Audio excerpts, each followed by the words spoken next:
Slip apnea বা obstructive sleep apnea বা জোরে জোরে নাক ডাকা, নাক ডেকে ডেকে ঘুমানো, এই জিনিসটা আগে থেকেই সবাই মনে করত যে একটা সুখের ঘুম, ভালোভাবে ঘুম হচ্ছে, এটা শরীরের জন্য খুব উপকারী।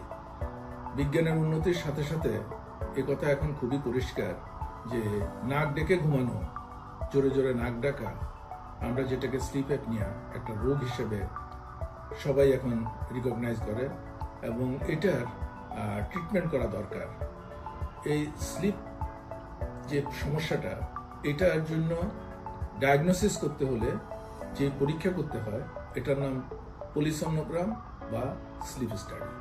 এবং এই স্লিপ স্টাডি করলে সত্যি আপনি নাক ডাকার ফলে শারীরিকভাবে, মানসিকভাবে, কার্যকরভাবে ক্ষতিগ্রস্ত হচ্ছেন কিনা এটা বোঝা যাবে এবং এই বোঝার উপরেই পরবর্তীতে আপনার এটার চিকিৎসার জন্য আরো পরীক্ষা নিরীক্ষা করে কিভাবে সুস্থ জীবনযাপন করা যায় সেটার দিকে আপনাকে যেতে হবে।